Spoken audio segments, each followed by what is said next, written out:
a little bit stressed. You know, I've been trying to juggle a bunch of things. You know, school, theater. But that's pretty much it. That's just it. But like, hey, get used to it. You want to cry about it? You're gonna cry? Piss your pants, maybe? Maybe even shit and come? Oh, wait. Oh. Oh no. Oh no. Oh God. I was said that during mic check. Oh God. Hey, Callie once said that someone accidentally said the F word on camera. Someone on air said the F word. Then again, I did burp. Like mid-story. I don't know who it was, but Callie.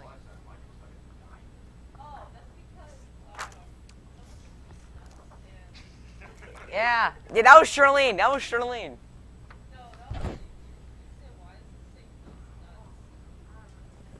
Oh man. God.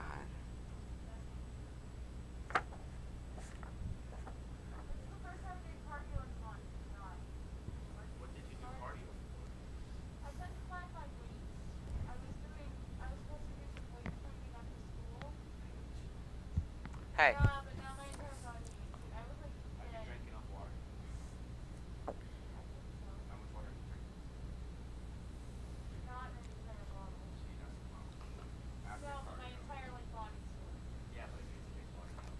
Julian, you know what I did? I went on the treadmill for 45 minutes. That's what I did this morning.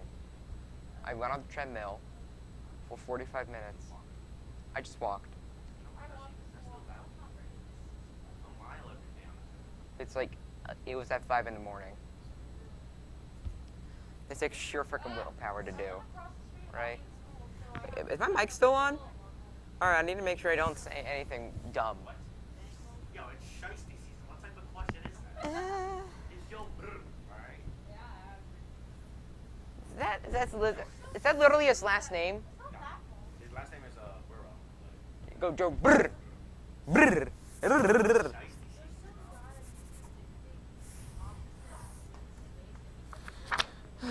Alright, this is gonna be insane. No, Drake, like Canadian, Like Drake the rapper?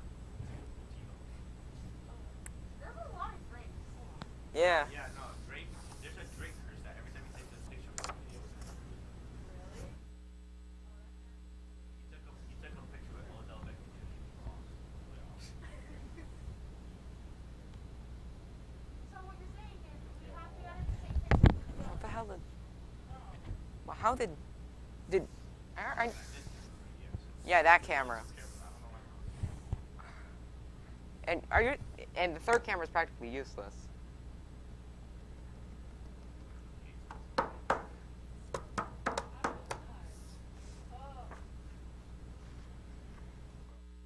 You have no emotion. I'm like, you damn right I don't.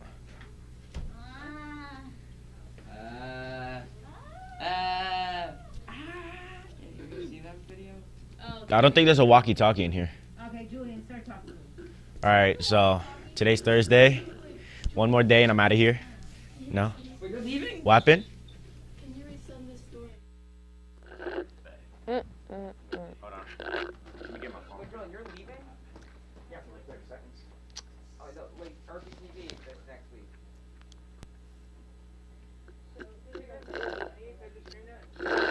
Okay, I'm done. Are you done with that, Grace? Yeah, I'm done. Okay, we got 5 minutes and we're already lost the story. I need to practice the story because I don't want to be embarrassed on TV. What is that, trash can? Thank you. You know when we're like, Can somebody collect phones? Collect my phone, and you're done. I'm sorry, I love my phone. I'm reading 68 and trying to keep up with everything.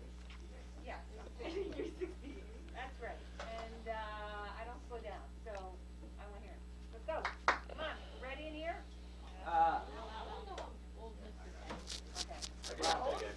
Give me your phone, people. I don't have a phone. It's actually, cameras. It's cameras. I don't have my phone.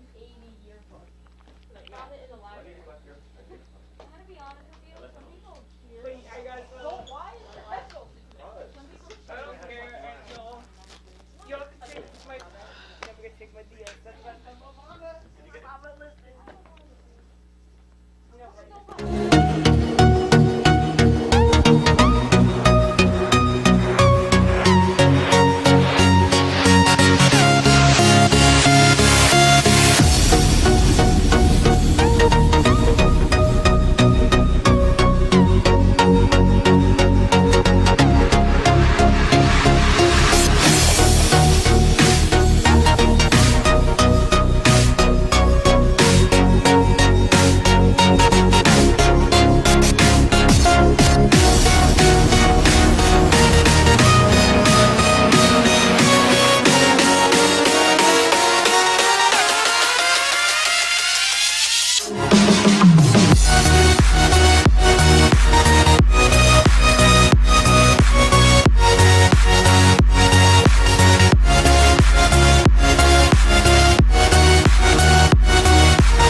close till I get up. Time is barely on our side. I don't wanna waste what's left. The storms we chase are leading us, and love is all we'll ever trust. Yeah, no, I don't wanna waste what's left. And on we'll go, through the wastelands, through the highways, till my shadow turns to sun rays. And on we'll go,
States of America, and to the republic for which it stands, one nation, under God, indivisible, with liberty and justice for all.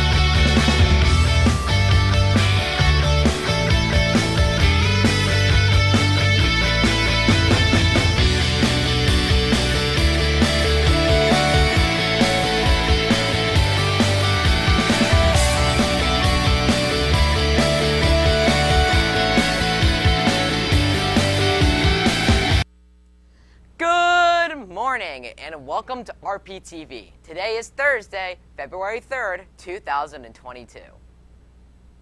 Over the past few weeks, the weather has been both hot and cold, and sunny and cloudy. Let's check in with Michael for an update. The National Weather Service and AccuWeather are both saying they are closely monitoring a storm system that will be approaching New Jersey from the west today, when temperatures will be warm enough to support rain. The big concern, and an issue that's unresolved, is whether temperatures will drop low enough on Friday to allow rain to change to snow, sleet, freezing rain, or an icy mix, forecasters say. Some computer guidance models, particularly the American GFS model, are projecting that a strong cold front will push cold air into the New Jersey tomorrow morning, when moisture is still in place. As a result, it could trigger a significant snow and ice event for at least the northern half of the region. The National Weather Service's office said in a public forecast discussion Tuesday. However, other guidance remains warmer with mainly rain, with the exception for very far north as the low tracks just north of us, the Weather Service notes. Under this scenario, ice would not be a widespread issue because temperatures would rise into the 40s and 50s on Friday. After a two-season process, the former Washington Redskins football team has changed its name. Let's go to Julian for that story. The Washington football team, formerly known as the Redskins, has officially announced their new team name, the Commanders. Washington was the latest team to change the name in major American sports, and the move was praised by Native American organizations. And the owner of the team said the change pays homage to our local roots and what it means to represent the nation's capital. The information contained in this document in the nation's capital. Now it's time for announcements.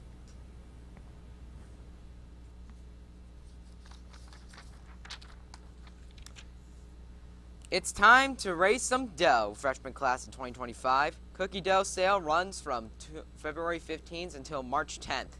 Please make checks payable for RPHS. Email or see Ms. Souza in room 106 or Mrs. Klosky in room 112 with questions. How about with snow removal? The Casella Center is looking for students who would like to help senior citizens with snow removals. They can volunteer their time or can get paid by the seniors. If interested, send an email to Miss Almazer. Please include a phone number where you can be reached. Chorus Club will hold its next meeting on February 9th, Wednesday, February 9th at 3 p.m. in the music room, room 12. New members are welcome. For more information, contact Mr. Bukowski. The Anime Club will be hosting a Japanese/Asian snack sale after school on February 25th. Craving a specific snack? Let them know, and they will try to have it available. Art Club and National Art Honor Society will meet Friday after school in room 102. Sports update. Panther wrestlers beat Summit yesterday, 69-12.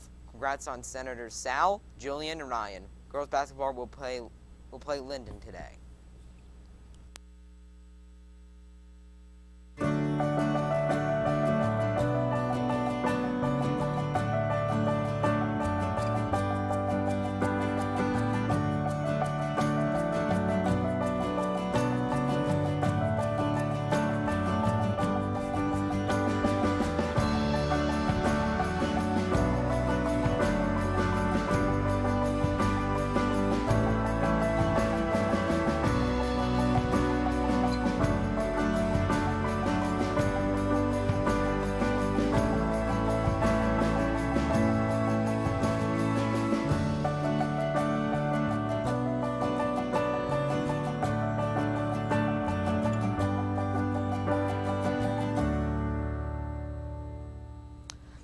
Pizza lovers everywhere, this is for you.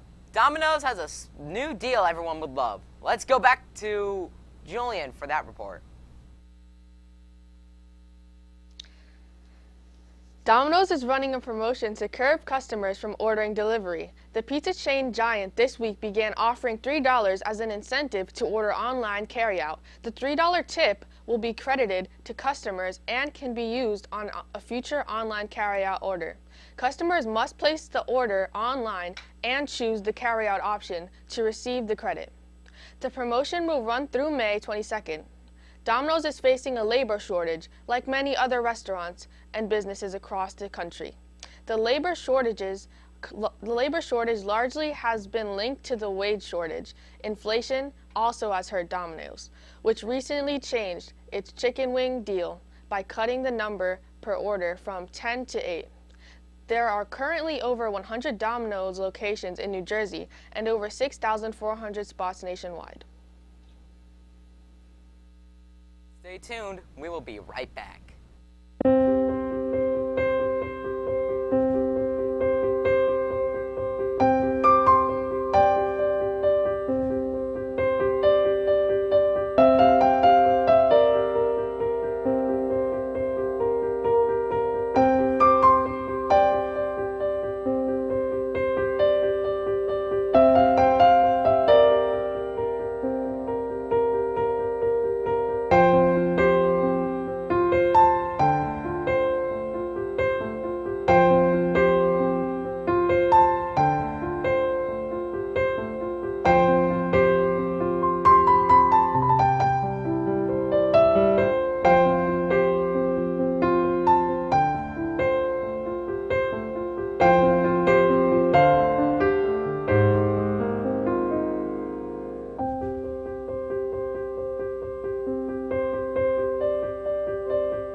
Thanks for watching, have a great day, and stay tuned for CNN 10. Finding life along the way, melodies we haven't played. No, I don't want no rest. Echoing around these walls, fighting to create a song. I don't wanna miss a beat.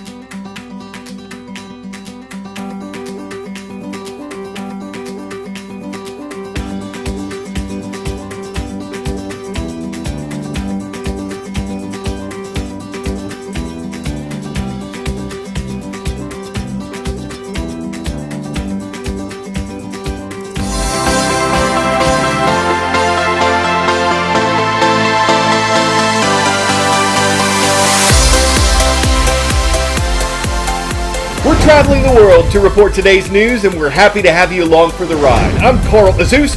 First story takes us to Europe, where the United States is deploying 3,000 more servicemen and women. They're headed to Germany, Poland, and Romania, and the American military says additional troops could be on the way. This is designed to send a signal that the U.S. is prepared to defend its allies in Europe. More than 24 countries on that continent are members of NATO, the North Atlantic Treaty Organization. It was formed in 1949 as a guard against the Soviet Union. The United States is also a member and NATO's biggest contributor. And NATO's concerned that Russia may soon try to invade Ukraine. Russia's positioned more than 100,000 troops near its western border with Ukraine. NATO operates on the principle of collective defense. An attack on one country is an attack on all of them. But Ukraine is not a member of NATO. Some Ukrainians want their country to be, others want closer ties to Russia. One thing Russia wants is a promise that Ukraine won't become part of NATO. Russia's trying to keep European influence at a distance. But the US and European allies have not promised that. Will American troops get involved if Russia invades? U.S. President Joe Biden has said no, and the Pentagon says the thousands of American forces headed to the region now would not be fighting in Ukraine. But they'll be there to assure America's other allies in the region that the U.S. supports them if Russia were to consider crossing other borders, for instance. Russia has said it has no plans to invade Ukraine, and some Ukrainians near their country's eastern border don't seem too worried. This is Ukraine's first line of defense if Russia decides to invade, and it is basic. Half a dozen soldiers in snow-covered trenches, no sign of heavy weapons. Russian-backed separatists are just half a mile away. Вечером. Каждый день, every day. He's saying that every night there's fighting once it gets dark. These front lines have been frozen for years. A Russian offensive would change that in an instant. But the alarm in Washington is not shared here. What's amazing to see is that despite the buildup of tanks and heavy weaponry on the Russian side of the border, which is less than 20 miles from here on the Ukrainian side, there's no sense at all that anyone is preparing for an invasion. The sergeant here asks we not give his name. He says he doesn't expect conflict, but he is prepared. Our commanders told us that we must be alert, he tells us. We are ready to meet guests from Russia. What kind of weapons do you have at this position? Do you have any heavy weaponry? I don't see any, but I just want to make sure. You don't need to see, and the enemy doesn't need to see, he says, but we have everything. What they don't have here are many layers of defense. Driving from the front, we see just a handful of checkpoints. If the Ukrainian army can't hold this area, Russian forces could reach Mariupol, a port city of 500,000, in hours. Despite the threat, life here goes on much as normal. At the local market, stalls are open and the shelves are full. I'd love to know if you think that there will be a war. Но вы думаете, что будет война? We don't want war. We have children and grandchildren, Natalia says, and there won't be war. We believe that.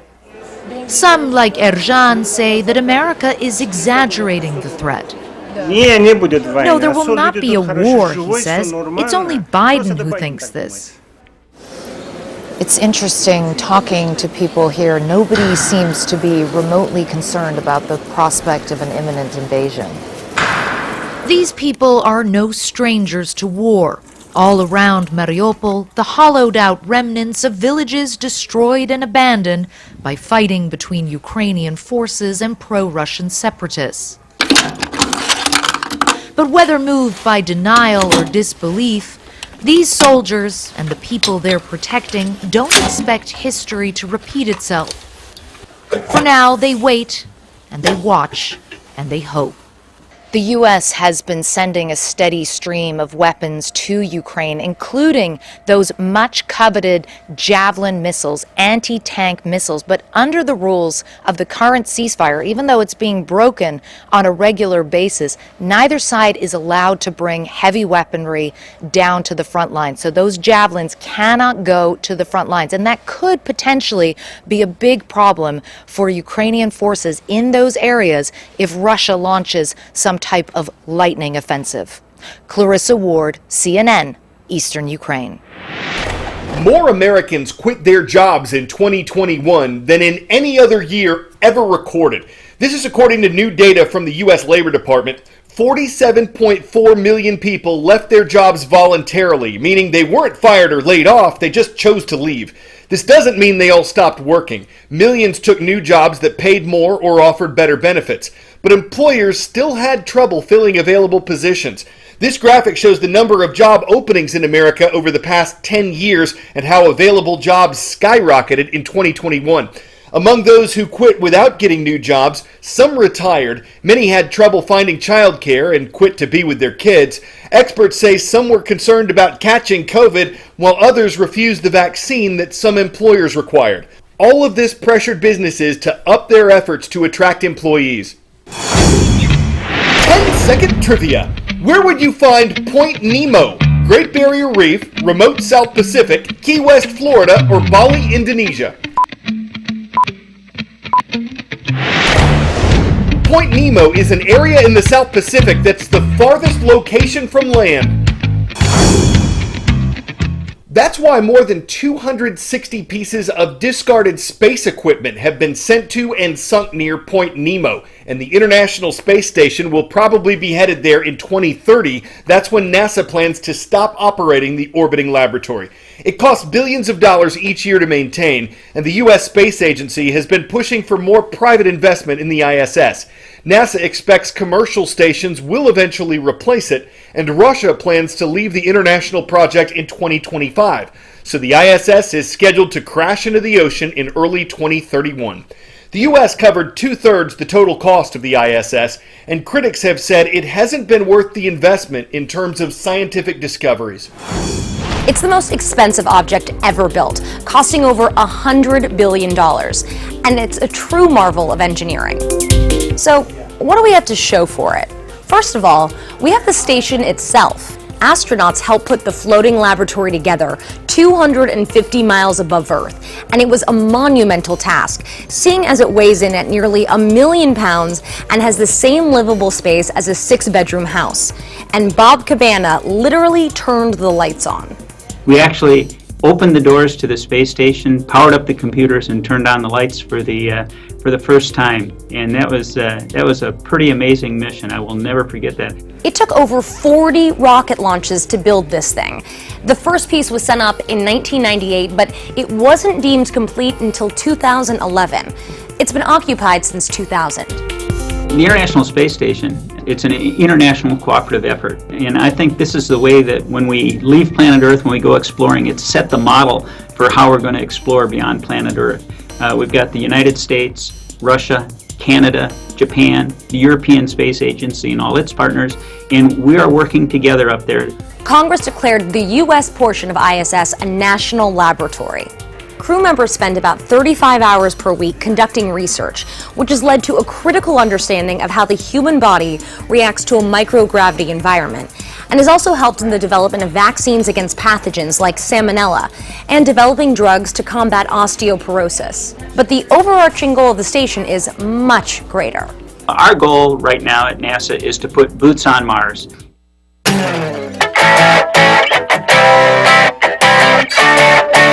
You know those cardboard cutouts of sports fans at pro games in 2020? Well, this happened recently at a town green in Connecticut.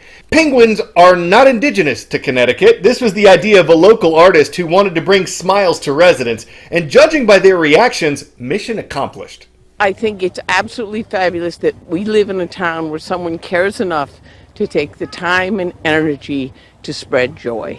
People were getting penguin to it. They marched from all over to see it. Of course, this was in Guilford, not Gotham, so Batman wasn't around. But while I'm being flippant, fans thought a great idea had been hatched, and even if it doesn't take flight to other places, people still found it antartistic.